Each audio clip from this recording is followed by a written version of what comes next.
자, 14절 다 같이 우리 두 번 같이 읽을까요?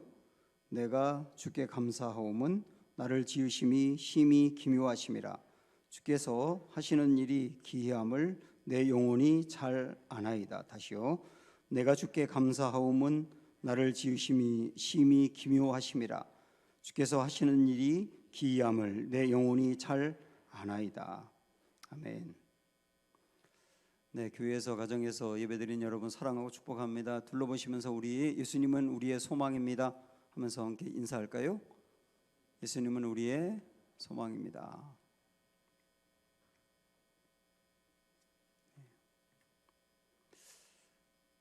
제 제자 중에 한 명이 우리나라에서 아주 굴지의 그 대학교를 나왔고 또 얼굴도 굉장히 또 예뻤어요.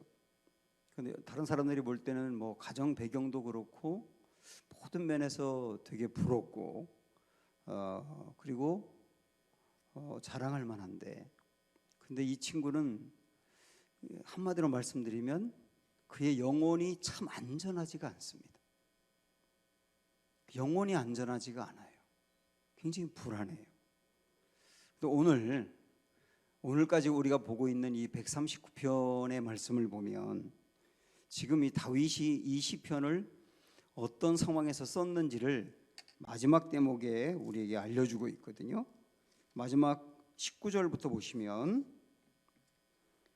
자, 이게 139편의 상황이거든요. 19절 시작. 하나님이여, 주께서 반드시 악인을 죽이시리이다. 피 흘리기를 즐기는 자들아, 나를 떠날지어다. 그들이 주를 대하여 악하게 말하며 주의 원수들이 주의 이름으로 헛되이 맹세하나이다. 여호와여, 내가 주를 미워하는 자들을 미워하지 아니하오며 주를 치러 일어나는 자들을 미워하지 아니하나이까. 내가 그들을 심히 미워하니 그들은 나의 원수들이니이다.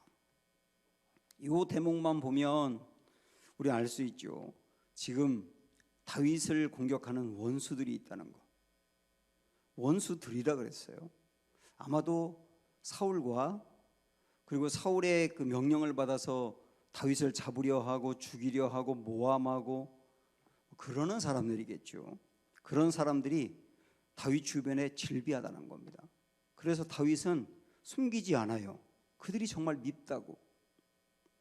그들이 미우면서도 밉지 않다고 말하는 게 아니라 정말 미워요. 그들이. 아니, 자기를 그렇게 모함하고 죽이려 하는데 믿겠죠. 그 솔직히 하나님 앞에 고백하는 거예요. 그들 정말 미워요. 이런 상황이거든요. 그런데 139편을 쭉 읽어보면 상황은 그런데, 한마디로 말씀드리면 이따가도 우리가 이 찬양을 부르겠습니다마는 이 찬양의 가사가 생각이 나는 거예요. 다윗을 보면 내 영혼은 안전합니다. 내 영혼은 안전합니다. 그러면 우리는 지금 다윗이 어떻게 이렇게 그의 영혼이 안정감을 얻을 수 있었는가? 아까 제가 앞에서 말씀드린 저의 제자, 모든 면에서 여러 가지 조건은 참 좋은데 그의 영혼이 참 안전하지 않은 것, 제가 그 친구하고 상담을 여러 번 했거든요. 상담을 하고 하면서 제가 느꼈던 건 뭐냐면, 이 친구가 항상 힘들어하는 것은 어떤 사람이 했던 말, 그리고 자기를 둘러싸고 있는 환경, 그리고 자기의 상황, 그리고 처지, 항상 거기에 모든 초점이 가 있어요. 그러니까 교회에서 말씀을 들을 때는 마음이 안전했다가 또 그런 걸 보면 또 확 무너져 내리고, 이게 계속 몇 년 동안 반복이 되는 거예요. 그러면 다윗은 조금 아까 본 것처럼 악인들이 질비하게 그를 공격하고 정말 그들이 미운 상황인데, 이 상황에서 어떻게 그의 영혼은 안전한가? 딱 나와 있어요. 13절부터 보시면, 자, 같이요. 13절 시작. 주께서 내 내장을 지으시며 나의 모태에서 나를 만드셨나이다. 엄마 뱃속에서 나를 만들었다 이렇게 표현하지 않고요. 표면적으로는 그런데 다윗의 고백은 뭐냐면 하나님이 나를 만드셨다. 하나님이 나를 만드셨다. 이게 다윗에게 실제였던 거예요. 지금 말씀을 듣고 있는 여러분 생각을 해보세요. 하나님이 나를 만드셨다가 여러분 영혼에서 나오는 실제 고백입니까? 하나님이 나를 만드셨다. 그러면 하나님이 나를 만드신 것을 어떻게 할 수 있을까요? 여러분은 엄마가 여러분 낳은 거 맞죠? 허연아 집사님 어머니가 낳은 거 맞죠? 어떻게 알아요? 말해줬어요. 엄마 뱃속에서 내가 나온 걸 못 봤어. 근데 우리는 알아요. 어떻게 아는지 아세요? 엄마가 말해준 것도 있겠죠. 근데 말해준 것만 갖고 안 돼요. 어떻게 알았느냐면 나의 기저귀를 엄마가 갈아주고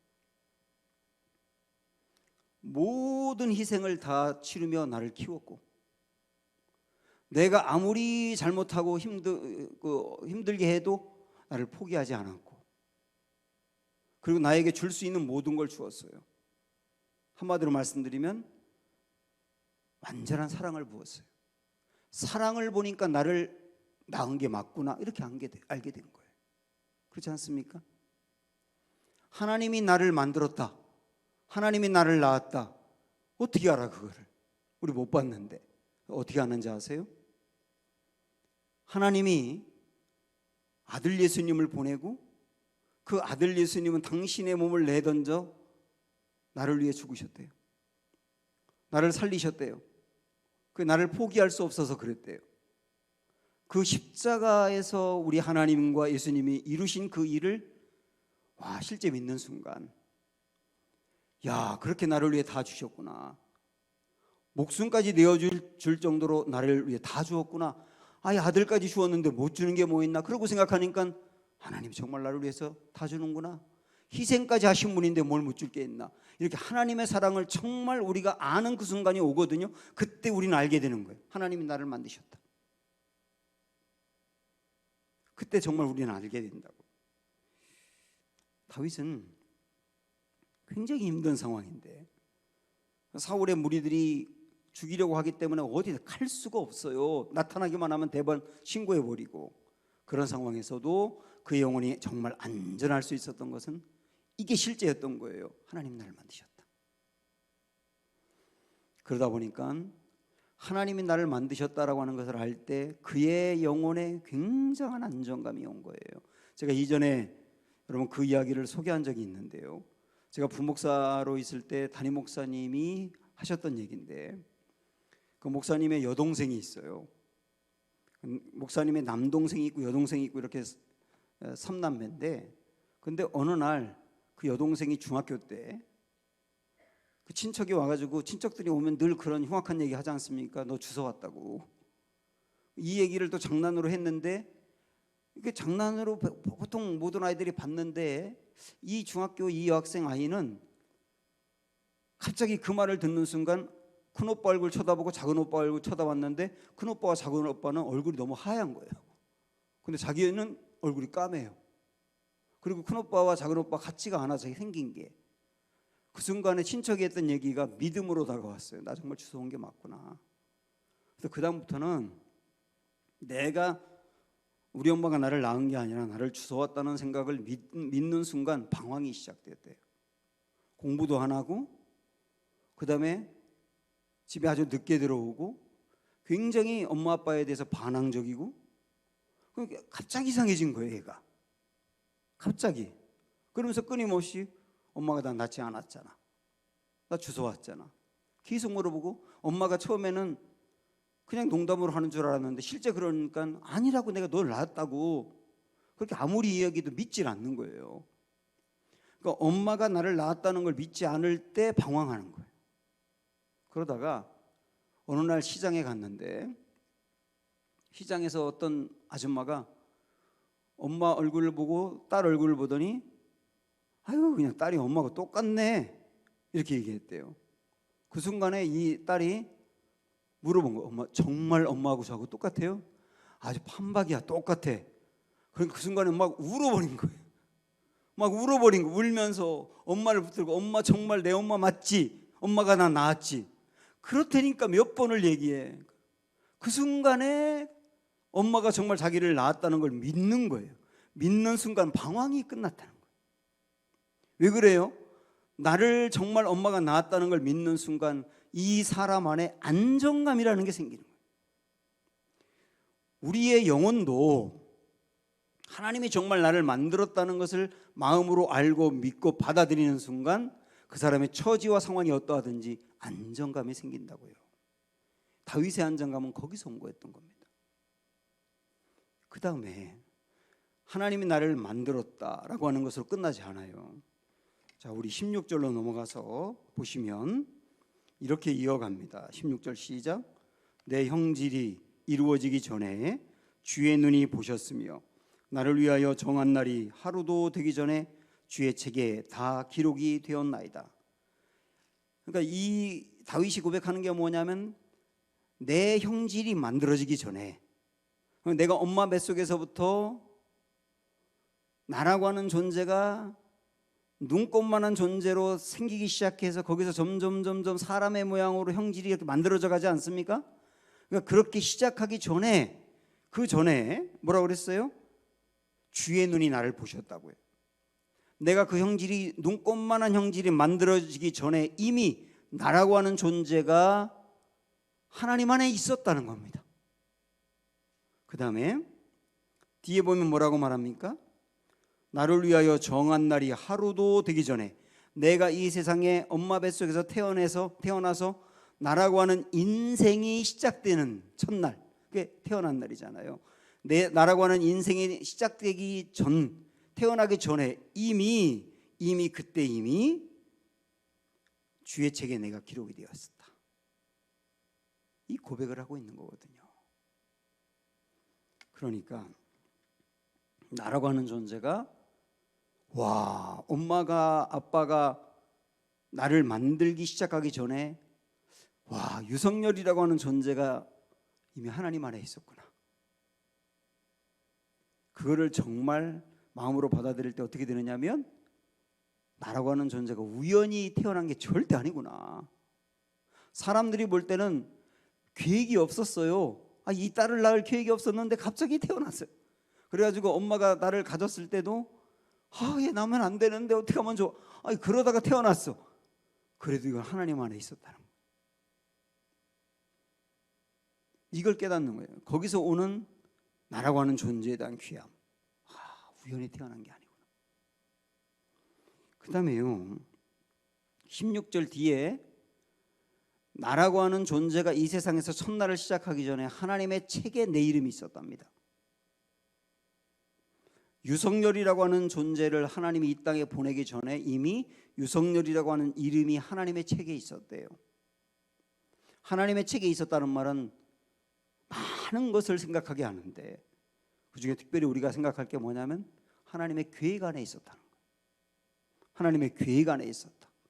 하나님의 계획 안에 있었다는 말은 우리가 태어날 것만을 계획하는 게 아니라 우리에 대한 하나님의 계획이, 인생 전반에 대한 하나님의 계획이 있다. 나를 어떻게 하나님이 사용하실지, 나를 얼마나 존귀하게 하실지, 내가 얼마나 하나님 앞에 기쁨이 될지, 하나님의 구체적인 계획이 이미 내가 태어나기 전부터 하나님에게 있었고 그게 하나님의 책에 있었다요. 그때 다윗에게 오는 그 확신은 뭐냐면, 와, 나를 향한 하나님의 계획이 있구나. 아무리 내가 지금 힘들어도 하나님의 계획에 내가 있구나. 이게 다윗에게 안정감을 줍니다. 그러다 보니 하나님의 계획에 내가 태어나기 전부터 나라고 하는 존재가 있었고 나를 향한 계획이 있었다면 나는 하나님 앞에 버림받지 않는다 라고 하는 것도 확실히 믿는 거예요. 그렇지 않습니까? 하나님이 우리를 만드셨어요. 근데 만들었는데 어떤 사람은 그 존재 자체가 너무 형편이 없어요. 반복적으로 죄를 짓고 하나님의 영광을 가리기도 하고 형편이 없어요. 그때 하나님이 만드신 그 사람을 너 도저히 이젠 안 되겠다 하고 버리는 길이 있잖아요. 근데 하나님은 도저히 안 되겠다고 버리는 길을 선택한 게 아니라 도저히 안 되겠다, 그래서 내 아들을 보내서 내 아들이 대신 죄를 짊어지고 너희는 다듬어 써야 되겠다. 하나님 그 길을 선택했단 말이에요. 도저히 안 되겠다는 맞는데, 그래서 너를 버린다가 아니라 도저히 안 되겠다, 그래서 내 아들을 대신 보내고 내 아들이 너를 대신해서 죄값을 담당하고 너는 다듬어 내 계획대로 쓰겠다. 이걸 한 거죠. 이걸 할 때 다윗의 인생에 찾아온 그 안정감은 놀라웠던 거예요. 제가 이 복음이라고 하는 것을, 복음이라고 하는 게 저에게도 지금도 막 저를 설레게 하거든요. 복음은 설교할 때 제 마음은 너무 기쁘고, 그리고 복음으로 영혼들이 세워지는 것을 볼 때 목사된 보람을 느끼고, 저에게 이 복음이라고 하는 건 너무 영화로운 거예요. 근데 제가 복음을 만나고 이 복음의 영화로움을 깨닫게 된 게 뭐냐면 하나님의 주권과 섭리를 알게 됐기 때문이에요. 하나님의 주권과 섭리. 모든 나의 인생은 처음부터 끝까지 하나님이 주도하신다. 그게 주권이고, 주도하시는데 하나님의 방법대로 이끌어 가신다. 이게 섭리거든요. 그거를 우리에게 정말 귀하게 알게 하는 대목이 로마서 8장에 있어요. 제가 신방 가서도 이 설교하는 게 참 좋아요. 오늘 맥제인 성경 읽기대로 읽으니까 오늘 로마서 8장이 나오더라고요. 다시 한번 이 대목을 읽으면서 제 가슴이 뛰더라고요. 여러분 알고 있지만 다시 한번 볼까요? 28절부터 30절까지. 로마서 8장 28절부터 30절.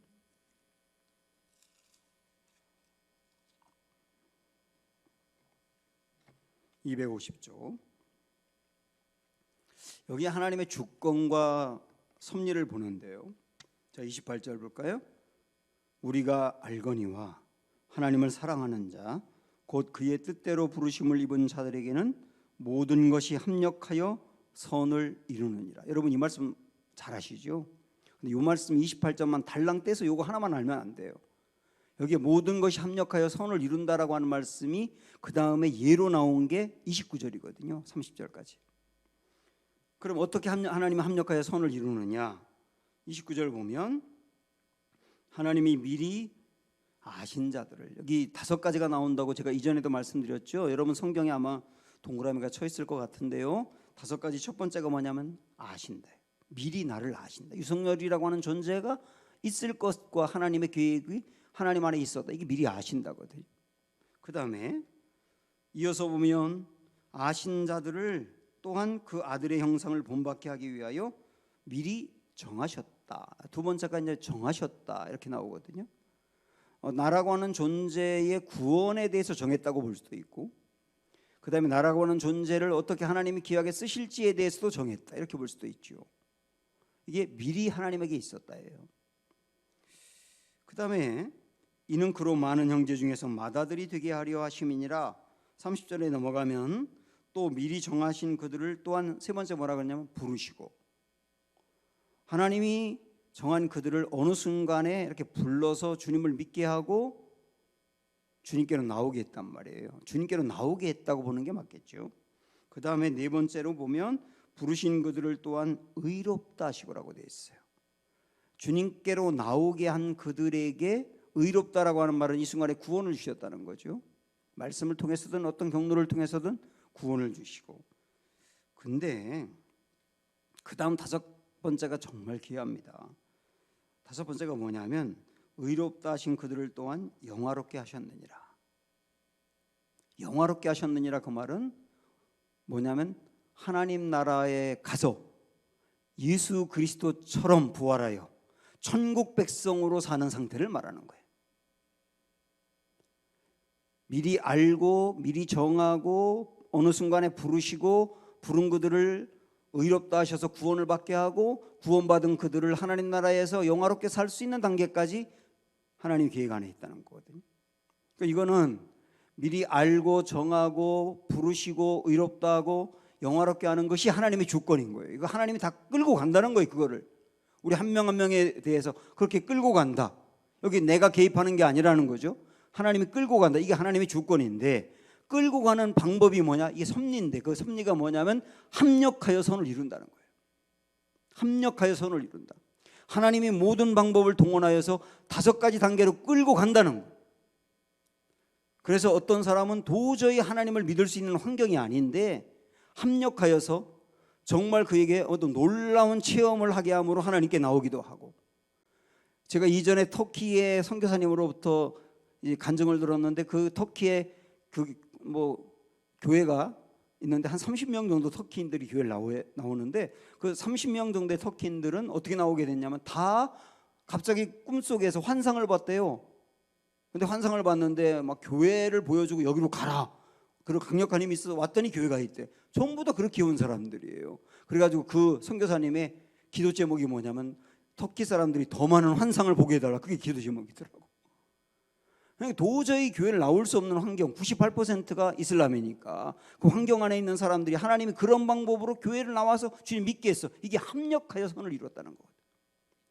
어떤 사람은 교회를 좀 나오다가 어떤 일이 있어서 교회를 떠났어요.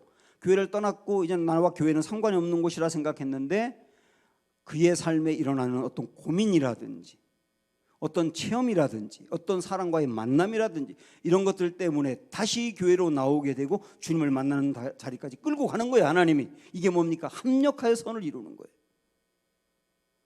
그러니까 하나님께서는 5가지 경로로 주권적으로 역사하신다. 근데 그 방법은 섭리하는 방법이다.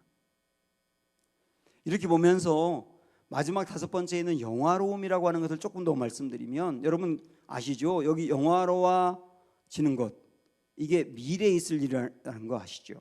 하나님 나라에 가서 예수님을 닮아 정말 영화롭게 사는 거, 이거 나중에 우리가 이루어질 일이에요. 근데 여기 시제가 뭐라 그랬어요? 미래 완료형이라 그랬어요. 미래 완료형. 세상에 시제가 미래 완료형이 있습니까? 시제가 미래 완료형이라는 시제는 없어요. 미래는 미래지, 완료는 이미 이루어진 과거의 일이지. 근데 미래 완료형이라고 하는 말도 안 되는 시제를 쓰고 있다고요.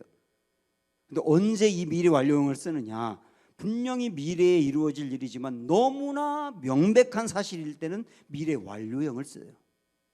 아직 이루어진 일이 아니고 나중에 이루어질 일이지만은 명백하게 이루어질 일, 분명한 사실일 때는 미래 완료형을 쓴다고요. 그 미래 완료형을 쓴 게 영화로움이라는 마지막이에요. 그러니까 지금 주님이 이 놀라운 일을 시작하셨다고 한다면 끝내 저와 여러분을 영화로워지는 단계까지 어떤 일이 있더라도 끌고 가신다. 이게 바울이 깨달은 놀라운 통찰이고 하나님의 계시 아닙니까? 제가 이 복음을 만났을 때 제 눈이 번쩍 띄었거든요.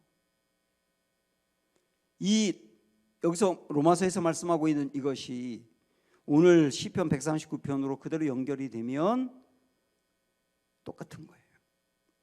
야, 나라고 하는 존재가 있기 전부터 하나님 나를 아셨고 나에 대한 계획이 있었고 나에 대한 계획이 있기 때문에 나를 포기하지 않고 그 계획을 이룰 때까지 끌고 가시고, 야, 나라고 하는 존재가 하나님 손 안에 이렇게 있는 거구나 라고 하는 것을 깨달을 때 찾아온 안정감.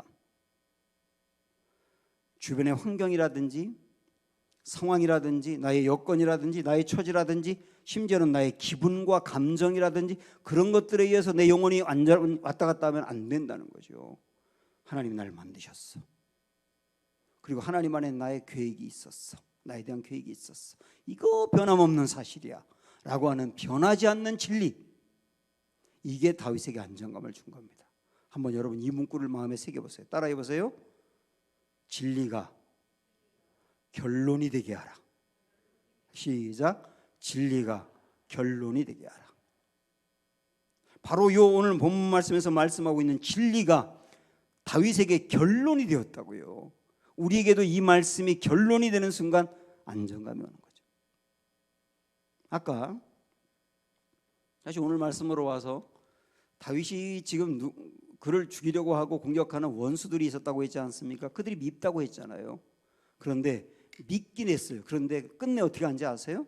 자, 139편 맨 끝으로 가봅니다. 23, 24절 시작. 하나님이여 나를 살피사 내 마음을 아시며 나를 시험하사 내 뜻을 아옵소서. 내게 무슨 악한 행위가 있나 보시고 나를 영원한 길로 인도하소서.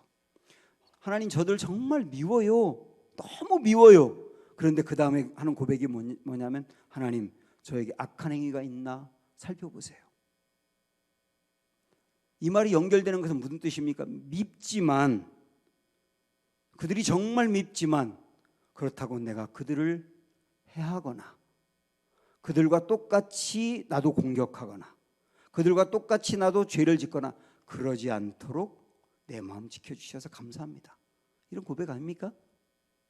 그러니까 정말 하나님 나를 만드셨고 그 다음에 나를 위한 계획이 있고 버리지 않고 나를 이끌어간다라고 하는 이 진리가 결론이 되다 보니까 그는 자기에게 찾아오는 위기의 삶 속에서도 이 중심을 지키고 있다.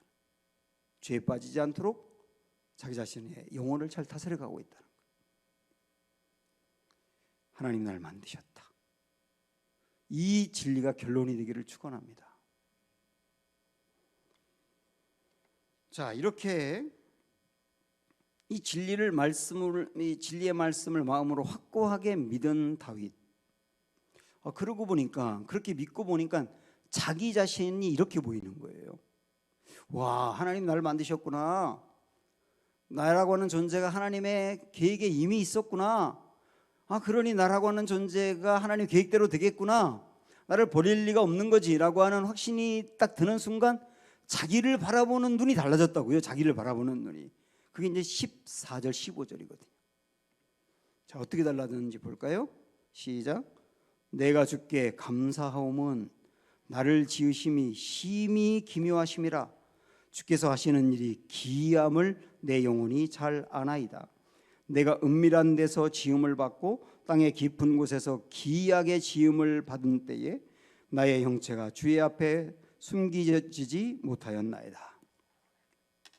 나라고 하는 존재를 바라보는 건, 나라고 하는 존재를 자기가 바라본다고요.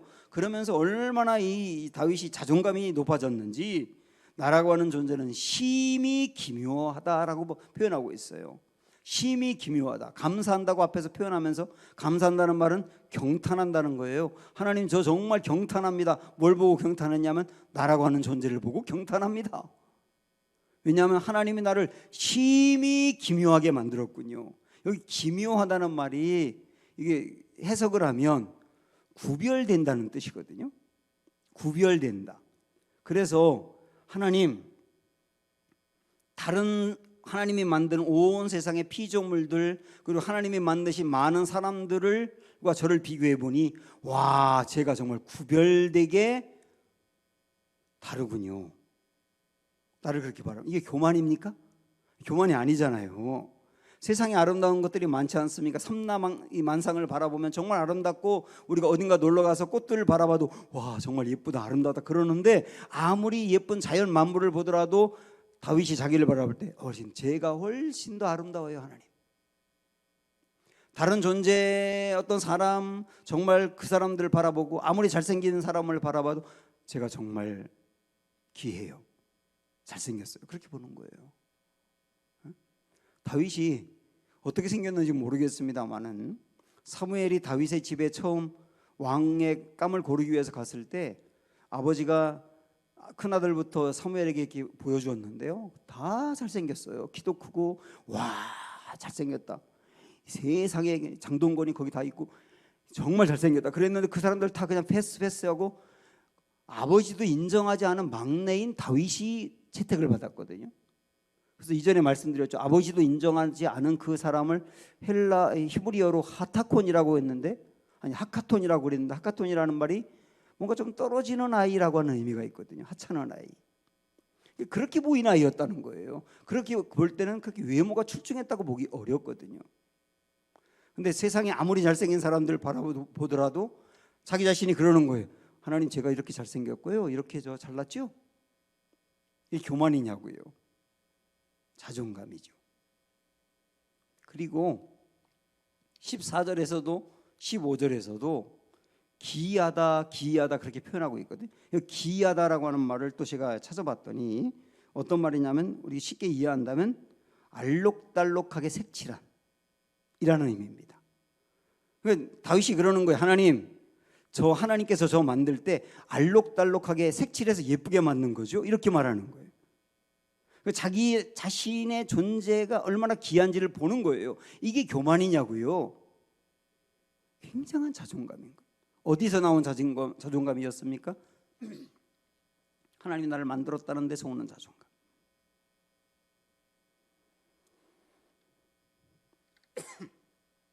결국은 이 자존감은 이런 거라고 보시면 됩니다. 야, 나라고 하는 존재가 하나님의 특별한 사랑을 받는 거구나. 하나님이 어느 누구보다 나를 특별하게 사랑하는구나 라고 하는 것을 깨달았다는 거예요. 이 세상에 수많은 사람이 하나님의 사랑을 받지만 그 모든 사람보다 내가 사랑을 제일 많이 받았어 라고 하는 확신이 다윗의 마음에 흘러넘치는 거거든요. 여러분에게 그게 있나요? 어떤 교회에서 부흥회를 하게 됐는데 강사 목사님이 하나님의 사랑에 대해서 설교를 했어요. 그리고 나서 이렇게 말했답니다. 여러분, 이 세상에서 하나님의 사랑을 제일 많이 받은 사람, 하나님의 사랑을 특별히 제일 많이 받은 사람이 누군지 아세요? 접니다. 그랬다는 거예요.